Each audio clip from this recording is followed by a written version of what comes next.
pasta!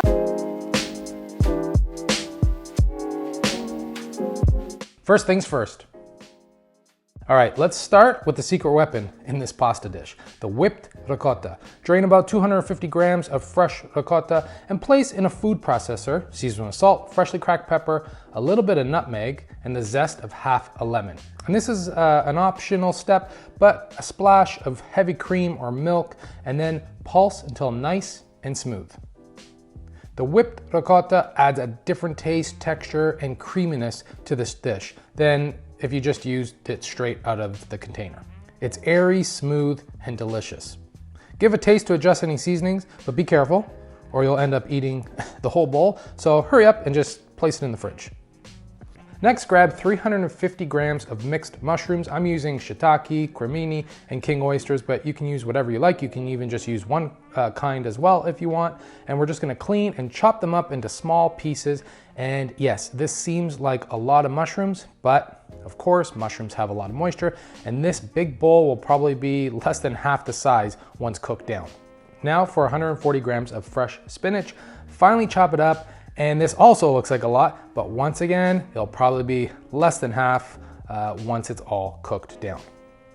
Then it's the broccoli, that's up next. Grab one small head of broccoli and cut up just the florets into small pieces.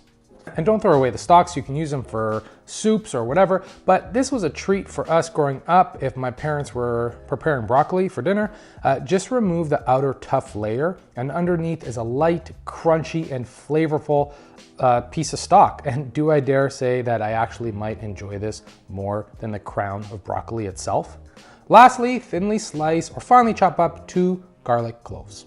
All right, time to cook. So first up are the mushrooms. In a dry pan on medium-high heat, add the mushrooms and leave undisturbed for a few minutes. Let them start to release some moisture. You'll start to see that they are starting to reduce, the moisture is coming out, and keep cooking the mushrooms down. And once the moisture is pretty much gone, we're gonna season with salt, freshly cracked peppers, chili flakes for heat, and a nice big drizzle of extra virgin olive oil. And continue to cook the mushrooms down. Then we're gonna add the garlic and the broccoli at this point. With a ladle of water, you can use the same water that you're boiling for your pasta, and we're gonna cook the broccoli down. You wanna cook this broccoli as much as you can until it's basically super soft and breaking apart. And then you can add the spinach and also cook that down as well, mixing everything together. Once a lot of that moisture from all the vegetables are cooked out, we're gonna give a taste and adjust any seasonings. Now for the pasta, salt a large pot of boiling water, add the pasta and cook your pasta a couple minutes before al dente, as we will finish cooking it in the sauce. Add a ladle of starchy pasta water to the pan along with the pasta, and now it's time for la mantecatura, mixing and tossing, marrying the pasta to the sauce, adding more pasta water if needed.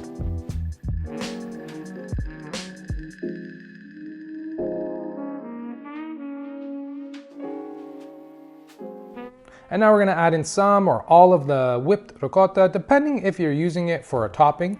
We're gonna mix and toss and then turn off the heat or remove the pan from the heat and finely grate as much pecorino romano as you want, mixing and tossing. And then you're left with a nice creamy pasta full of flavor. We're gonna plate it up, finish with a dollop of whipped ricotta and more pecorino romano and bring it to the table.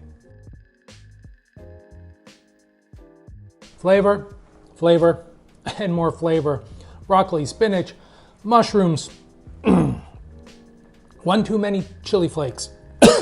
And then of course, that whipped ricotta that goes in perfectly, makes it creamy, smooth. Oh, this dish is awesome. I hope you give this one a go. And as always, the full recipe is in the link in the description below. Please like and comment. Don't forget to hit that subscribe button. And until next time, ciao.